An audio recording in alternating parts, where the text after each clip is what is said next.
Excited for Saturday. Giants are having a great season. The whiteout thing will be fun in our stadium to do that. I know our fans will be bringing a lot of energy. So we're still kind of chasing that performance for 4 quarters that we can walk off the field and just feel really, really good about. In this league, sometimes that can be tough to find because everybody's good and everybody tests you. But certainly that's what we're chasing this week, is to put together a really strong 4-quarter performance in all 3 phases. And, that'll be the challenge as we prepare this week. Were you surprised when you looked at the stats at the end of the game that you had 417 yards passing in the second half? Because were you just so into trying to get this team to score you didn't even think about it? There's not a lot of thinking. Yeah, I think it's just playing and reacting and trying to put points on the board as fast as you can. And did not take stock of things until you really get back and away from the game a little bit. Kirk, Don Beebe was saying that Frank Reich kind of uses it as a metaphor, or did use it as a metaphor for life, the great comeback he had, and I guess you exchanged texts.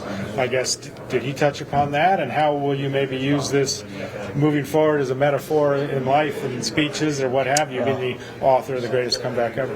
Yeah, what a great question, Chris. I think everything you just said is true. Frank did send me a text. It was just pure class. And he just said, Kirk, for 30 years, that comeback in 92 or 93 has given me an opportunity to share my faith with thousands of people. It's given me an opportunity to inspire many people. And he said, today the torch was passed. And so I take that, seriously. And as you kind of mentioned or alluded to, it does give you that opportunity to hopefully do what sports in general does, which is to inspire people, to uplift people, to encourage people, especially young people, and hopefully be able to use that as an example. Who knows, maybe for another 30 years before the torch gets passed. So, and certainly with who Frank is, the person he is, the example that he set, he kind of set a high bar for that. Did you know him at all before this? I have met him at a couple Super Bowl events, but don't know him well, and in exchanging texts, would like to connect with him this offseason. Kirk, you talked a little bit after the game about KJ and just the game he had and the player he is. What have you seen from him and just how he's navigated this entire season? Think the world of him. I go back to last season where he was our third receiver, was not this heavy factor in each game plan, and yet kept showing up, kept making plays, especially in 2-minute and in crunch time, and finding himself in the end zone, making plays for us. So he really won me over last year in year 2. I'd go back to OTAs going into year 2 with the plays he was making. And he's just sort of continued to ascend as a player. And it's a blessing as a quarterback to break the huddle and feel like your 5 eligibles can all impact the game at any moment, and KJ's a big reason why I feel that way. What have you thought about the way Justin has? He's had so many tight window catches, but also taken a lot of contact. Yes. But it looks pretty painful, but still able to somehow protect his body. Yes. In those situations. Yes. What's your view on that? I got in the car and was driving home from the game. Maybe it was when I got home, and my dad mentioned. He said, I think his best trait might just be his ability to hang on to the football. And I said, I agree. I mean, there's a lot of other traits that are hard to ignore about Justin, but I said some of these catches he's making, the Patriots game, 2 or 3 in the Colts game, they're just difficult to hear footsteps and not shrink back, drop the ball, not hold on. And his ability to consistently hold on in traffic is just an elite trait. I don't know how you coach it, but he certainly has it. And it gives me a lot of gratitude, when I see him do that and the catch he makes. And I'll let him know, when it was my fault, I could have protected him, my bad. And there's other times where I'll say, that's life in the big city, bud. The safety's coming. I can only hold him so long. You got to make the play. But it's such an elite trait. Kirk, he's getting within strike distance of the Calvin Johnson record for yards. What is that record? 1964. Okay, so no one's ever done 2,000. No.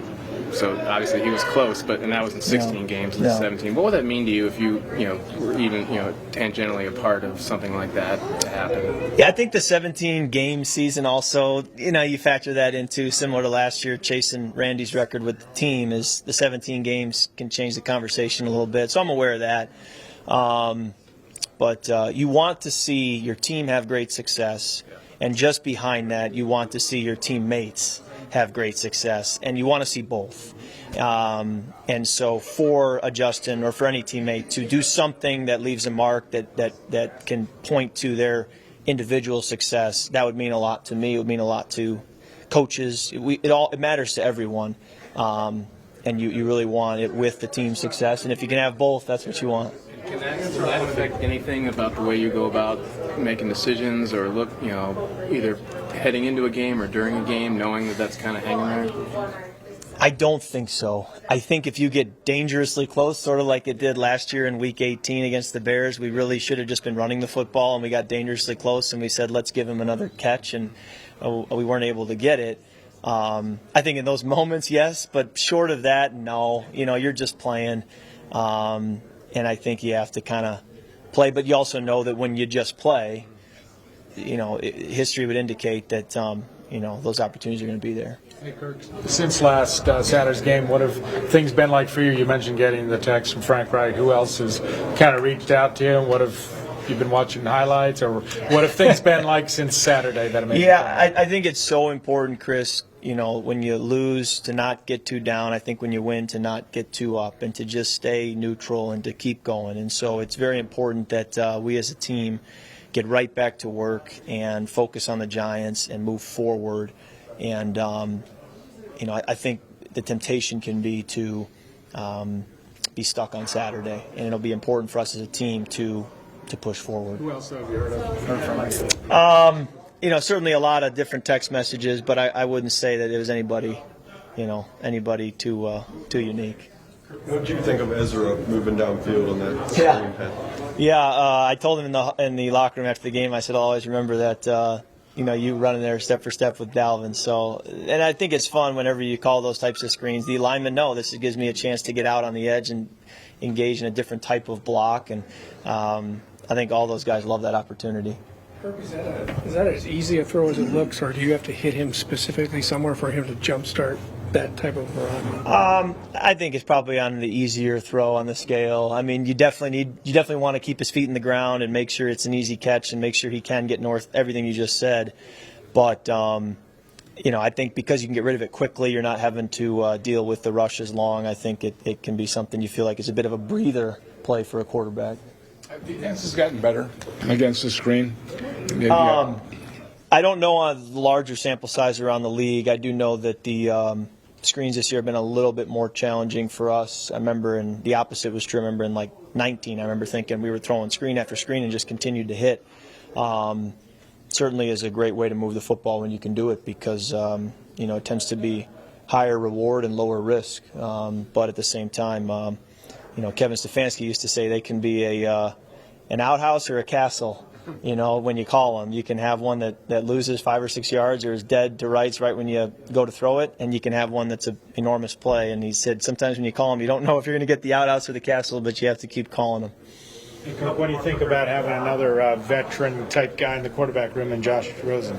Yeah, it's always great to have a fresh perspective, and I think that I can always learn more football from people who have been in different places, around different coaches, and I've been with Josh now for only a couple of hours, but I look forward to just picking his brain, and I think I'll be able to learn some things about quarterbacking that I never knew before as we go through this week and beyond. Kirk, what do you do to kind of keep that win, like you said last week, knowing that you're still playing for a potential top seed with 3 games to go?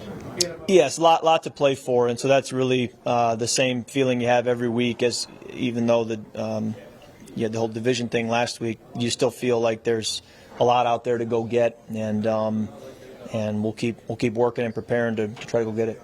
You were part of a whiteout game before, or a game where fans That's a great question. It would probably be at Michigan State if I ever was, and then playing at Penn State, and the whiteouts there are always iconic. But in the NFL, I don't believe so. So I would think it'll help, just with our crowd and bringing great energy, something fun to do.